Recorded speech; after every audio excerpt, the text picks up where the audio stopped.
میں نے کتنا امام کو یاد کیا کل، کتنا یاد کیا، کتنی دیر یاد کیا امام کو میں نے. عزیزان محترم، ولایت وہی ہے جو اپنے وقت کے امام کو پہچانے، معرفت وہی ہے. مگر وہ حدیث رسول خدا کی نہیں سنی کہ جس نے اپنے وقت کے امام کو نہیں پہچانا جہالت کی موت مرا ہے. دو اللہم عرفنی، پروردگار تو مجھے اپنی معرفت عطا کر. اب آگے دعا بڑھتی بڑھتی آتی ہے کہ اگر تو نے اپنے حجت کی معرفت نہیں کی، حجت کہاں، گمراہ ہو جاؤں گا. عزیزان محترم، یہ جب تک اندر پریشانی نہیں ہے نہیں آئے گا. آپ بڑے بڑے مجمع کرواتے رہے، امام نہیں آئے گا. امام کو کوانٹٹی نہیں چاہیے، کوالٹی چاہیے، تھوڑے سے چاہیے. آپ یہ نہ نگاہ کریں کہ یہ کیوں نہیں ہو رہا، وہ کیوں نہیں ہو رہا، میں کیوں نہیں ہو رہا. وہ اکثر سوال کرتے ہیں. ایک ہمارے استاد تھے مسجد جمکران میں، وہ سوال دیتے تھے شرعی سوالات کے جواب. تو وہاں ایک جوان کو دیکھا، اس کی حالت غیر سی تھی. مجھ سے پوچھا یہ تمہاری کیفیت کیوں ایسی ہے؟ کہا میری امام سے ملاقات ہوئی ہے. کہا تو تم نے امام سے کہا مولا مسجد جمکران آپ جانتے ہیں مسجد سہلا کے بعد کم کے کرتی لوگ امام کی محبت میں آتے ہیں. کہا میں نے مولا سے پوچھا مولا آپ کو تو 313 چاہیے، یہاں تو ہزاروں کا مجمع ہے اور آپ ہی کے لیے آتے ہیں. یقیناً نماز توحید کی طرف، امامت توحید کی طرف ہے، لیکن منسوب آپ سے ہے. تو امام نے کیا فرمایا؟ امام نے کہا ان میں سے کوئی بھی میرے لیے نہیں آیا. کسی کو گھر چاہیے، کسی کو گاڑی چاہیے، کسی کو شادی، کسی کو بچہ.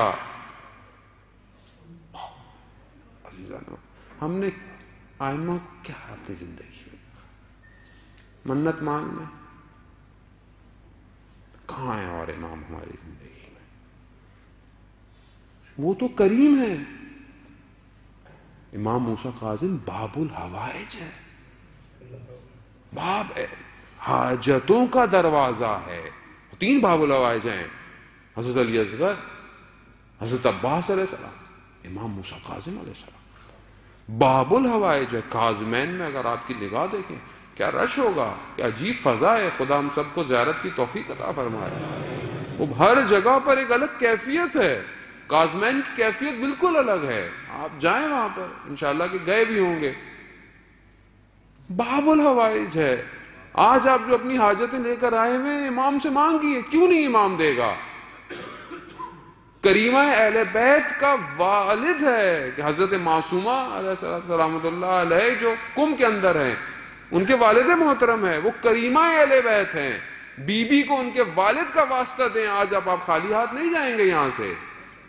رؤوف امام رضا علیہ السلام کے، وہ مرضوں کو شفا دینے والا، جو ہماری قبر میں آنے والا، ان کے والد ہیں. امام رضا کو واسطہ دیں اپنے والد کا، وہ کریم ہے. ہم کیا کر رہے ہیں؟ وہ تو کسی کو خالی ہاتھ نہیں جانے دیتے اپنے در سے. مگر میں کیا لے کے جا رہا ہوں؟ عزیزان محترم، جب میں اپنے کسی آفیسر کے پاس جاتا ہوں، کسی بڑی شخصیت کے پاس جاتا ہوں، تو سوچتا ہوں خالی ہاتھ نہ جاؤں، کچھ لے کے جاؤں. یقیناً کام ہوتا ہوگا مجھے ان سے کوئی، لیکن میں چاہتا ہوں کہ کچھ لے جاؤں. ہم امام کے پاس کیا لے کے جاتے ہیں؟ کیا ہے ہمارے پاس امام کو دینے کے لیے؟ کیا ہے؟ امام کہہ دو کہ میرے لیے کیا لائے ہو؟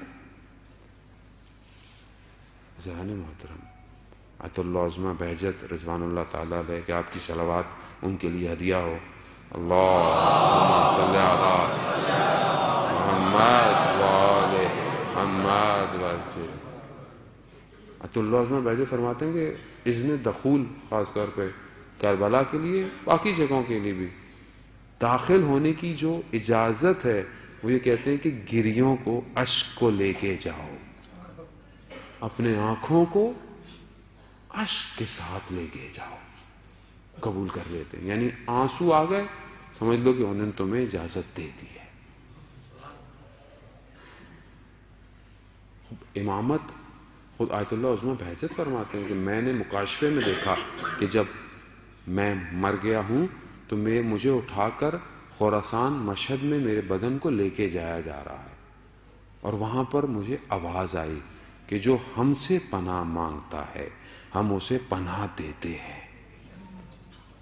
عزیزان محترم، یہ ظاہری دنیا ہمیں لگتی ہے کہ یہ بہت زیادہ ہے، یہ بہت محدود ہے یہ دنیا۔ اگر یہ دنیا بہت کچھ ہوتی تو ہمارے ائمہ اس طرح زندگی نہ گزارتے، اس قید اور بند میں، اس سختیوں میں۔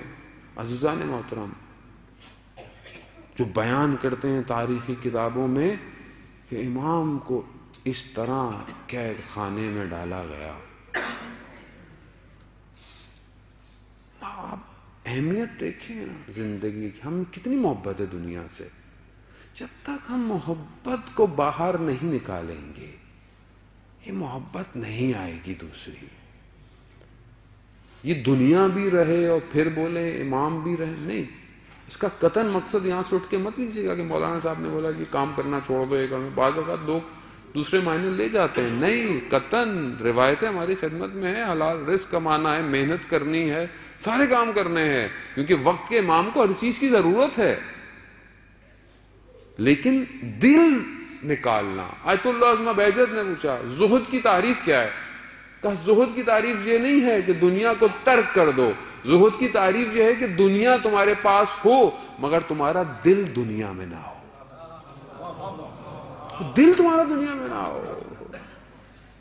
میرا تو موبائل کھو جائے تو میری طبیعت خراب ہو جاتی ہے، میری تو گاڑی پہ چڑھا تھا اسکریچ لگ جائے تو، ابھی تو لی تھی میں نے گاڑی، دل اتنا زیادہ لگے گی، خراب ہوگا، ٹوٹے گا، کھوئے گا۔ اس کو دیکھیے کہ جو سالم آیا تھا وہ کتنا ٹوٹ گیا ہے، اس کی تو کوئی فکر نہیں ہے کہ اس پہ سارا دن کتنے اسکریچ لگ رہے ہیں، اس کی کتنی اسکرینیں ٹوٹ رہی ہیں۔